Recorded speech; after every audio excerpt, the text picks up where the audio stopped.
दोस्तों क्या फ्रांस की राफेल की डील फंस गई है 114 एयरक्राफ्ट की। फ्रांस की जिद इतनी ज्यादा है कि वो ट्रांसफर ऑफ टेक्नोलॉजी और सोर्स कोड देने को तैयार नहीं है। मुझे लगता है कि इतने सारे एयरक्राफ्ट खरीदने के बाद भी अगर भारत की कुछ शर्तों को मानने को फ्रांस तैयार नहीं है तो इसका मतलब है कि मामला गड़बड़ है। France RBE-2AE radar systems, MDPU mission computer systems, spectra electronic warfare sweet के सोर्स कोड, इनको देने का कोई इरादा नहीं है फ्रांस का।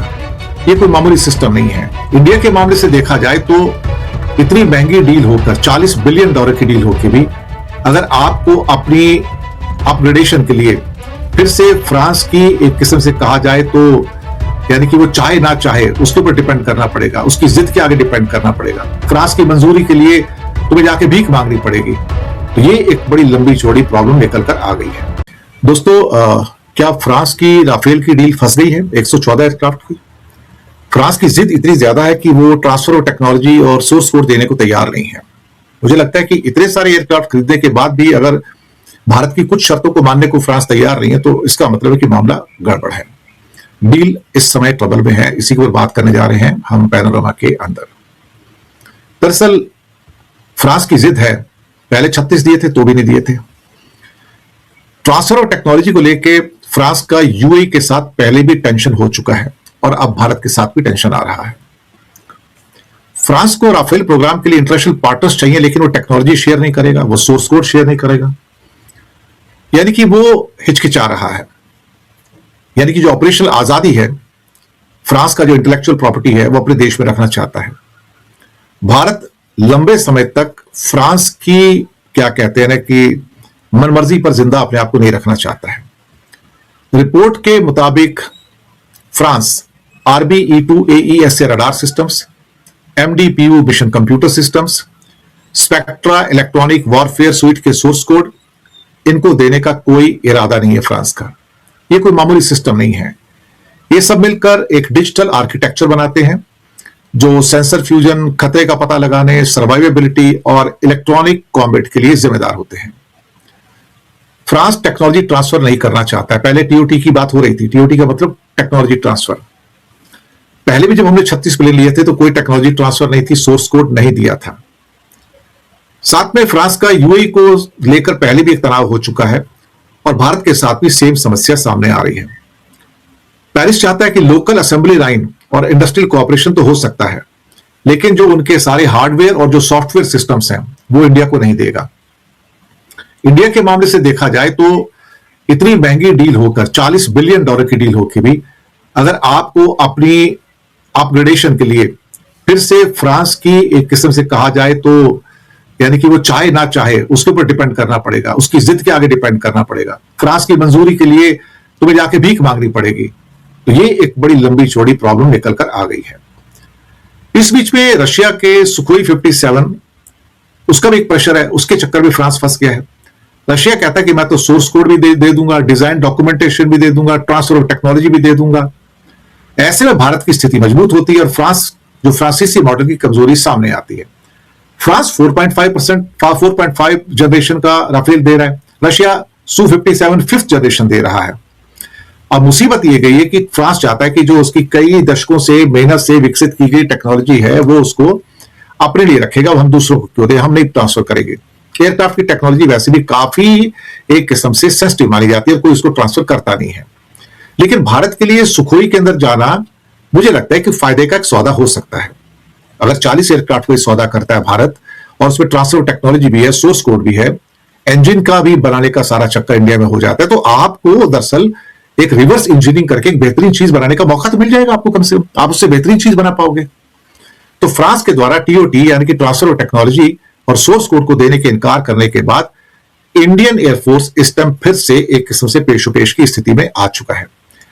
अब सवाल ये पैदा होता है कि क्या हमें मोहताज होना पड़ेगा फ्रांस का कि वो हमको जब भी अपग्रेडेशन करना है या हमको मिसाइलों को इंटीग्रेट करना है या सिस्टम्स को इंटीग्रेट करना है तो हम एक बार फिर से उसका मुंह देखेंगे और वो देगा नहीं देगा, कब देगा, वॉर टाइम में हमको जरूरत है, वो नहीं देता तब हम क्या करेंगे। इंडिया चाहता है कि वो इस क्षेत्र में थोड़ी बहुत आत्मनिर्भरता ले ले। सोर्स कोड होता है विमान का एक ब्रेन होता है, मस्तिष्क होता है। ये सॉफ्टवेयर प्रोग्रामिंग है जो प्लेन के रडार, हथियारों के सिस्टम, इलेक्ट्रॉनिक वॉरफेयर सूट और सेंसर को कंट्रोल करता है। भारत चाहता है कि भाई आप सोर्स कोड दे दो ताकि हम छोटे मोटे अपग्रेड के लिए हमें आप पे डिपेंड नहीं करना पड़ेगा।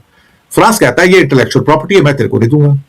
दसाल्ट एविएशन जो है वो अपने सीक्रेट कोड साझा करने को तैयार नहीं है।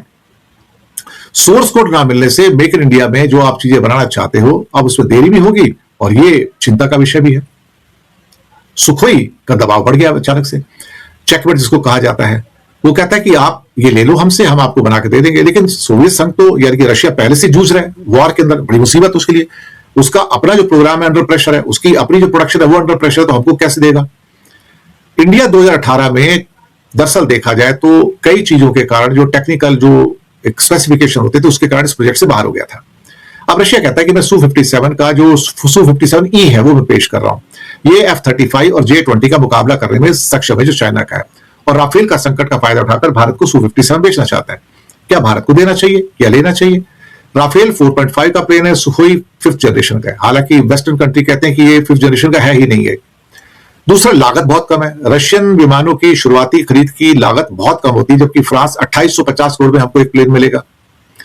तो सुखोई 57 के खिलाफ कई तर्क हैं, यानी कि वो कहते हैं कि इसकी जो इंजन है AL-41F1 वो शायद ठीक नहीं है। अब नए सैटर्न 30 यानी कि इजडेलिया 30 इंजन का दावा किया गया है, हालांकि इसका इतिहास पता नहीं है। लेकिन जंग के कारण भी जो उनकी सप्लाई चेन्स है बुरी तरह से प्रभावित हुई हैं। MiG-29 के सुखोई 30 के स्पेयर पार्ट्स मिलने में बहुत प्रॉब्लम हो रही है। तो रूस से कोई भी बड़ा समझौता करने से भारत के खिलाफ काटसाफ एक्ट के अंतर्गत प्रतिबंध रख सकते हैं, और वो भी खासतौर से अमेरिका से, जिसे countering America's adversaries through sanctions act. तो पश्चिम के साथ बढ़ते हुए जो तकनीकी संबंध है वो प्रभावित हो सकते हैं, यानी कि जी के द्वारा जो हमको इंजन मिल रहे हैं तेजस के वो मिलने बंद हो जाएंगे। राफेल 4.5 जनरेशन का है, सुखोई 5th जनरेशन का है। राफेल की ताकत AES से रडार सिस्टम है या मीटियोर मिसाइल्स हैं, जबकि सुखोई 57 भारी पेलोड है, सुपर क्रूज स्पीड है, थ्रस्ट बहुत बड़ा है, वेक्टरिंग बहुत बड़ा है। राफेल की एक कमजोरी है कि बहुत महंगा है, सोर्स कोड नहीं दे रहा है, जबकि सुखोई 57 की स्टेल्थ क्षमता के ऊपर बहुत लोगों को संदेह है।